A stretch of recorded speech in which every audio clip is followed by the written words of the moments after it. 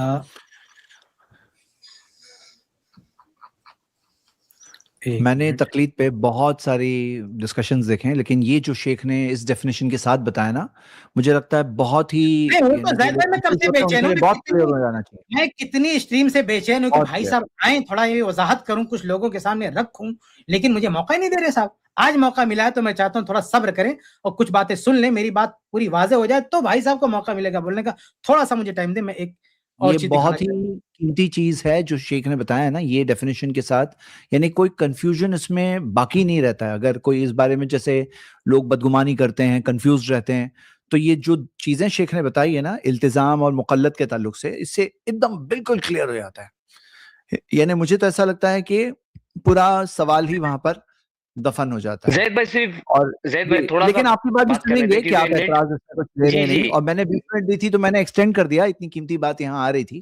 بہت معذرت جو لوگ ہمارے بیک سٹیج ویٹ کر رہے ہیں، ابھی شیخ کمپلیٹ کر لیں جو بتانا چاہ رہے ہیں۔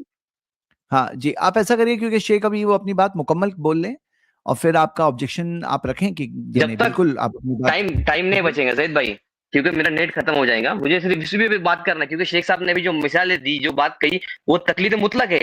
شیخ صاحب نے جو کہا نا کسی ایک شخص کو متعین نہیں کرتا، یہ تقلید شخصی ہے، بالکل وہ تقلید مطلق ہے۔ نہیں، آپ تھوڑا رک جائیے، فنش کر لیجیے شیخ کو، ان کو بات کرنے کا ہم پورا موقع دیں گے۔ او میرے بھائی، آپ یہ مت سمجھو کہ آپ کو گفتگو کرنے کا موقع نہیں ملے گا، بڑی مشکل سے اس ٹاپک پر آپ کو لاؤں، آپ کو 10 اسٹریم تک میں بات کروں گا، اور مسئلہ آپ کا نہیں ہے۔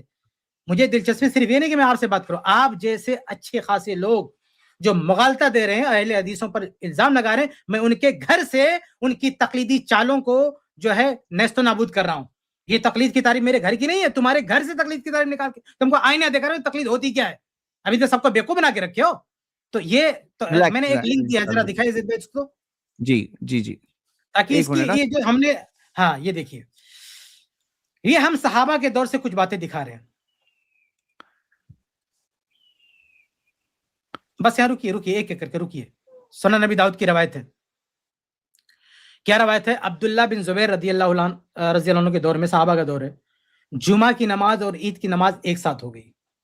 اب ایک ساتھ ہو گئی تو عبداللہ بن زبیر رضی اللہ تعالی, یہ عطا بن رباح کہتے ہیں کہ صلی بنا ابن زبیر فی یوم عید, عید کی نماز انہوں نے پڑھائی اور ہم جمعہ کے لیے گئے تو وہ نہیں آئے, تو ہم نے ایسے اکیلے پڑھ لیا, یعنی جمعہ کی نماز انہوں نے نہیں پڑھائی. تو اب کیا کیا انہوں نے؟ بھائی عبداللہ بن زبیر رضی اللہ عنہ خلیفہ ہیں, امام وقت ہیں, سب کچھ ہیں, اس کے باوجود بھی کیا ہو رہا ہے؟ وکان ابن عباس بالطائف, ابن عباس رضی اللہ عنہ طائف میں تھے. کہتے ہیں فلما قدم ذکرنا ذلک لہ. اب دیکھیے انہوں نے ایک بات کے ایک عمل کیا, اس پر کوئی آبجیکشن نہیں, لیکن تحقیق تلاش جاری ہے. جب عبداللہ بن عباس رضی اللہ عنہ آئے تو ان کے سامنے ذکر کیا. دیکھو اس کو ویریفائی, اس کو کہتے ہیں تحقیق. یہ صحابہ کا دور ہے, تقلید نہیں ہے. تقلید ہوتی تو انہوں نے جو کہا تھا مان لیتے, قصہ ختم تھا. لیکن نہیں, عبداللہ بن عباس آ رہے ہیں, ان کے سامنے مسئلہ ذکر ہو رہا ہے. فقال, تو عبداللہ بن عباس نے کیا کہا؟ اصاب السنہ, انہوں نے سنت کی موافقت کی ہے. یہ ہے تحقیق. اہل حدیث یہی کرتا ہے. اگر کسی عالم سے کوئی مسئلہ پوچھتا ہے, اس کو ذرا سا بھی ڈاؤٹ ہوتا ہے, دوسرے سے ویریفائی کرتا ہے. مقلد نہیں کرتا, مقلد التزام کرتا ہے. یہ التزام نہیں ہے. یہ دیکھیے صحابہ کا یہاں التزام نہیں, تحقیق ہے. دوسری مثال دیکھیں, صحیح بخاری کی حدیث ہے. ابن ابی ملیکہ کہتے ہیں کہ ابن عباس رضی اللہ عنہ کے سامنے, یعنی معاویہ رضی اللہ عنہ نے ایک وتر کی نماز پڑھی. معاویہ خلیفہ ہے, امام وقت ہیں, اتنی بڑی پوسٹ پر ہیں, ہاں بھائی وہ تو اولو الامر میں سے ہیں, ان کی اطاعت کا حکم بھی ہے, لیکن پھر بھی ان کی بات کا التزام نہیں ہے. ابن عباس رضی اللہ عنہ کے پاس آتے ہیں اور کیا کہتے ہیں کہ بھائی ما اوتر الا بواحدہ, کہ معاویہ رضی اللہ عنہ نے صرف ایک ہی رکعت وتر پڑھی ہے, کیا مسئلہ ہے؟ قال اصاب السنہ, اصابہ یہاں پہ اصابہ انہ فقیہ, کہ بھئی انہوں نے ٹھیک کیا, وہ فقیہ ہے. دیکھیے یہاں بھی تحقیق ہو رہی ہے. عبداللہ ابن عباس نے یہ نہیں کہا کہ بھئی جب ایک سے پوچھ لیا تو ہم سے کیوں پوچھ رہے ہو. اور یہ مقلدین کیا کہتے ہیں کہ فقہ حنفی کا لے لیا تو لاک, التزام, اب آگے کوئی تحقیق نہیں کر سکتے. اور آگے بڑھیں نیچے, یہ کس سے پوچھ رہے ہیں؟ ابھی دو مثالیں میں نے اوپر دی ہیں. اوپر جو دو مثالیں میں نے دی ہیں, امیر معاویہ اور عبداللہ بن زبیر رضی اللہ عنہما, ان دونوں کی باتوں کو لے جا کے تحقیق کیا گیا. کس کے سامنے؟ ابن عباس کے سامنے. اب یہاں پہ دیکھو ابن عباس کے قول کی بھی تحقیق ہو رہی ہے. یہ صحیح مسلم کی روایت ہے. ابن عباس رضی اللہ تعالیٰ عنہ جمع بین صلاتین کرتے ہیں, تو عبداللہ بن شقیق کہتے ہیں فحاک فی صدری من ذلک شیء, میرے دل میں کھٹک پیدا ہوا کہ بھئی یہ کیا کر رہے ہیں. یہ کہتے فاتیت ابا ہریرہ, میں ابو ہریرہ رضی اللہ عنہ کے پاس آیا, فسألتہ, میں نے ان سے پوچھا, فصدق مقالتہ, تو ابو ہریرہ رضی اللہ عنہ نے ان کی بات کی تصدیق کر دی. آپ سوچیں اوپر کی دو مثالوں میں دوسروں کی باتوں کو لے جا کے ابن عباس پر پیش کر رہے ہیں, یہاں ابن عباس کی بات کو لے جا کے ابو ہریرہ رضی اللہ عنہ پہ پیش کر رہے ہیں. یہ ہے تحقیق, یہ ہے اہل حدیث کا منہج. سمجھ رہے ہیں؟ ایک اور بات دیکھیں, ابن عمر رضی اللہ اور ابو ہریرہ رضی اللہ تعالی عنہ کی بات کو بھی اما عائشہ رضی اللہ عنہ کے پاس لے جاتے تھے. مطلب بلکہ اما عائشہ رضی اللہ عنہ کی جو استدراکات ہیں صحابہ پہ, اس پر تو امام سیوطی نے ایک کتاب لکھی ہے, عین الاصابہ فی ما استدرکتہ عائشہ علی الصحابہ, یعنی صحابہ کے اتنے مسائل لا کے اما عائشہ رضی اللہ عنہ کے پاس پوچھے جاتے تھے. یہ تحقیق اہل حدیث کا منہج ہے, یہاں کوئی التزام نہیں ہے. تو نہ تو التزام ہے نہ مقلد ہے, نہ یہاں پہ التزام ہے نہ مقلد ہے. التزام کیوں نہیں ہے؟ کیونکہ باتوں کو صحابہ ویریفائی کر رہے ہیں. اور مقلد کیوں نہیں ہے؟ کیونکہ شخصیات بدل رہی ہیں. یعنی ایسا نہیں کہ ابو ہریرہ رضی اللہ عنہ کو لے لیا, یا ابن عباس کو لے لیا, یا معاویہ کو لے لیا, یا ابن زبیر کو لے لیا رضی اللہ عنہ. تو صحابہ کے دور میں نہ ہمیں التزام دکھتا ہے نہ ہمیں مقلد دکھتا ہے, اور اہل حدیث کا وہی منہج ہے. ہاں باتوں کو ماننا ہے, باتوں کو مانتے ہیں.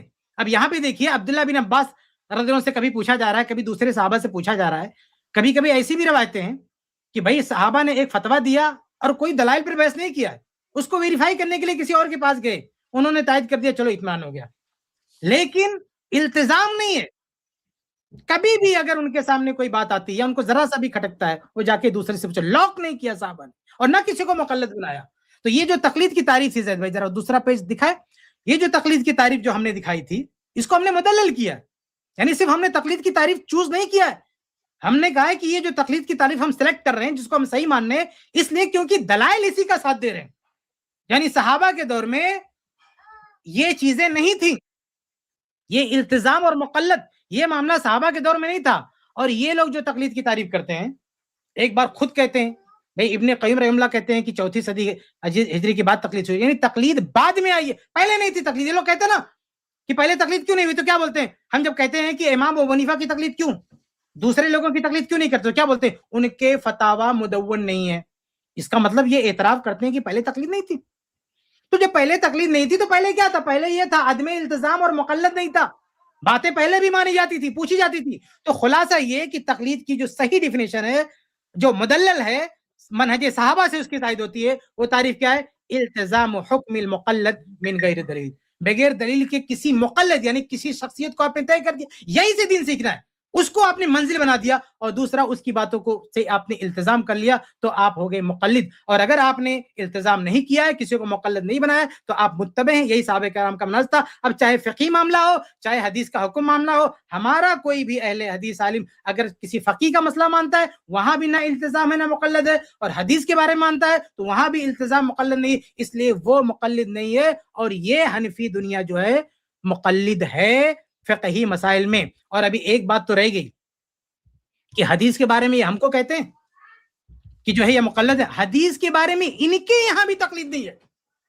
یعنی حدیث کے بارے میں جس منہج پر ہم ہیں, حقیقت میں حدیث کے بارے میں جب جب ان کے یہاں مسئلہ آتا ہے, یہ کسی کے مقلد تقلید نہیں کرتے حدیث کے بارے میں. یہ لوگ ہم لوگوں پہ الزام لگاتے ہیں کہ آپ لوگ مقلد ہو, شیخ البانی کے فلاں کے, امام بخاری کے فلاں کے.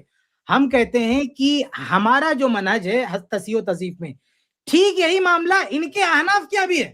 احناف کے یہاں تقلید کرتے, لیکن جو نوازل ہیں, نئے نئے مسائل ہیں جس میں ابو حنیفہ کا قول ملتا نہیں, اس میں کیا کرتے, اس میں یہ لوگ اجتہاد کرتے, اور اس اجتہاد میں حدیثوں کو صحیح صحیح بھی بولتے. اور حدیثوں کو صحیح صحیح بولنے میں امام ابو حنیفہ کا دنیا کے کسی بھی امام کا قول ان کے پاس نہیں ہے, کوئی ذخیرہ نہیں ہے.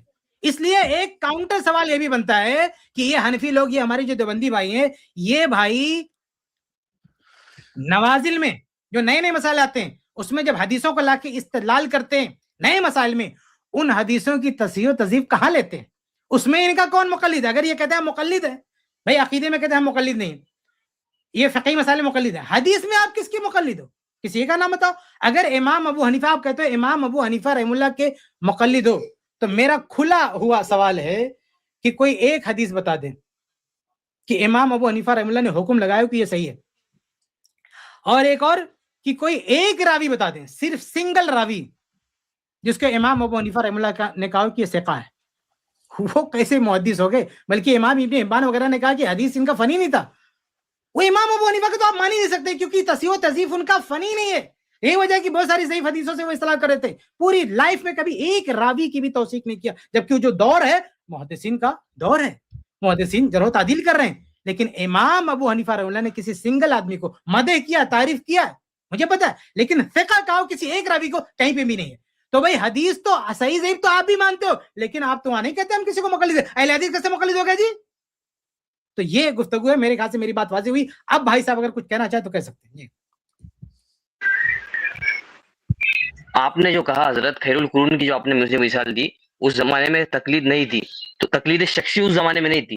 تقلید شخصی جو ہے وہ 4 صدی میں آئی, کیونکہ فقہ جب مدون ہوا, جب فقہ مذاہب جو ہے حنفی, مالکی اور یہ شافعی وغیرہ جب مدون ہوئے. لیکن اس سے پہلے جو ہوتا تھا وہ تقلید مطلق ہوتی تھی, وہاں پر کسی ایک امام کو جو ہے, ابھی مجھے بولنے تو دے حضرت, تو کیا تقریر کریں, تھوڑا نہیں مجھے سمجھتا تو میری بات آپ نہیں سمجھ پا رہے, اس لیے میں نے لمبی بات کیا, لیکن آپ کی بات میں سمجھ گیا. آپ کی بات میں سمجھ گیا. آپ یہ کہنا چاہتے ہیں کہ صحابہ کے دور میں تقلید شخصی نہیں تھی, یعنی ایک شخص کی تقلید نہیں ہوتی تھی, وہ کسی کی بھی تقلید جو ہے کرتے تھے. بات غلط ہے, رانگ ہے, بالکل غلط بات ہے. یعنی صحابہ کے دور میں اگر تقلید ہوتی تو بھائی امام عبداللہ بن عباس کی بات سن کے وہی ختم ہو جانا تھا مسئلہ. یعنی اگر آپ کہہ رہے ہیں تقلید شخصی نہیں, وہ کسی ایک کو مانتے, تو تقلید غیر شخصی کیا ہے؟ کسی سے مسئلہ پوچھ کے وہی مقلد بن گیا, وہی رک گیا. لیکن عبداللہ ابن عباس کی بات سن کے کہاں رک رہے ہیں؟ تحقیق کر رہے ہیں. عبداللہ بن زبیر رضی اللہ عنہ کی بات سن کے کہاں رک رہے ہیں؟ تحقیق کر رہے ہیں. ایک منٹ بات کو. اور امیر معاویہ رضی اللہ عنہ کی بات سن کے کہاں رک رہے ہیں؟ تحقیق کریں. کدھر تقلید ہے؟ تقلید نہ شخصی ہے صحابہ کے دور میں, نہ غیر شخصی ہے, کوئی تقلید نہیں ہے.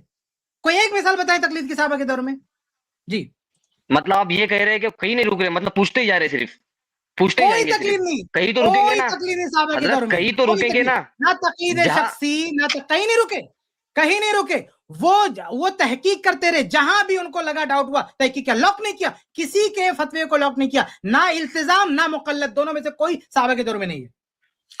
یہ بات جو دو بات جو شیخ نے کہا نا, حنفی بھائی, میں چاہ رہا ہوں کہ آپ صرف یہ مین جو سوال جو شیخ نے اٹھایا نا کہ نہ التزام نہ مقلد, تو آپ یا تو التزام بتا دو اور مقلد بتا دو. نہیں زید بھائی, میں ایک بات اور کلیئر کرتا ہوں. ان کا کنفیوژن کیا ہے؟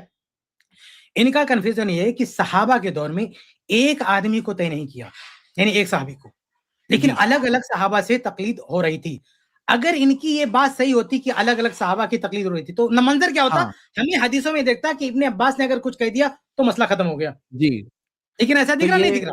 ایک منٹ, جو مثالیں سامنے رکھ دی, اس سے سوال کا جواب پہلے ہی مل گیا.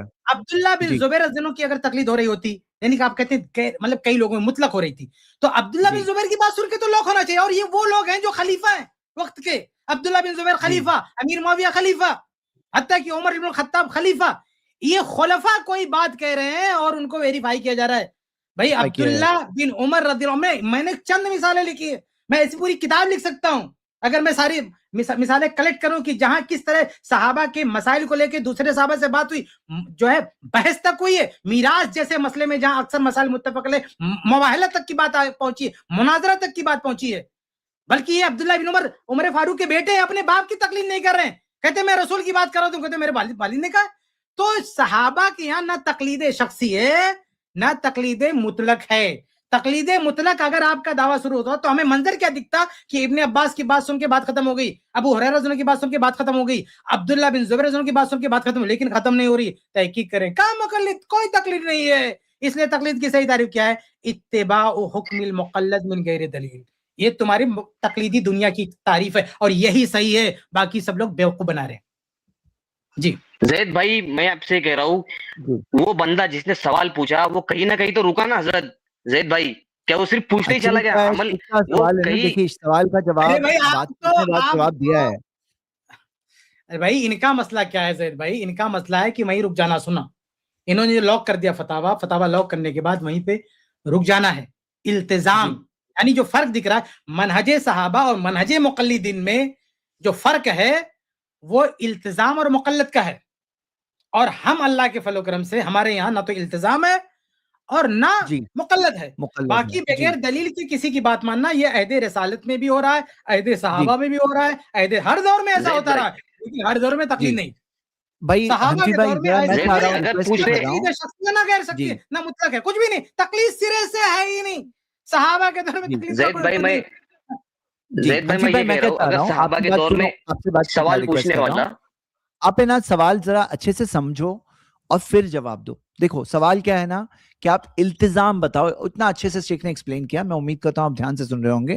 اور ایک مقلد بتاؤ, التزام بتاؤ, مقلد بتاؤ, تو آپ اس کا جواب دیجئے. ہاں جی بتائیے. جی زید بھائی, میں آپ کو اسی کا میں یہ کہہ رہا ہوں زید بھائی, اگر سوال پوچھنے والا اگر عامی ہے جس کو دلیل کی کوئی یہ نہیں ہے تو وہ مقلد ہے. لیکن اگر سوال پوچھنے والے کا علم ہے, یعنی کہ وہ ایک عالم ہے, اس کو دلیل کی سمجھ ہے, تو وہ مقلد نہیں ہے. التزام آپ کو شیخ دیکھو کیسا ہے حنفی بھائی, جو شیخ نے بات بتائی ہے نا, میں پورا شیخ کو دہرانے نہیں دوں گا پھر سے. میں چاہ رہا ہوں وہ بہت دہرا ہے انہوں نے, اس میں سے میں کچھ باتیں. ارے بھائی التزام کا میننگ ہی نہیں سمجھ رہے ہیں. دیکھو کیسا ہے مسئلہ, یہ ہے بھائی صاحب صرف بھائی بہت بھاگ رہے تھے نا اس موضوع سے, آج میں نے کلیئر کر دیا ہے. اب اس کی کلپ بنے گی اور سب کو دکھائیں گے, بار بار اس کا حوالہ دیں گے. بڑی مشکل سے آج یہ باتیں میں پیش کر پایا ہوں. بہت آپ بار بار آ کے ٹوک رہے تھے نا کہ محدثین کو مانے. ارے ابھی اس پہ تو آپ بات ہی نہیں کر رہے ہو جو میں نے آئینہ دکھایا. تمہارے یہاں بھی حدیث کی تقلید نہیں ہو رہی ہے.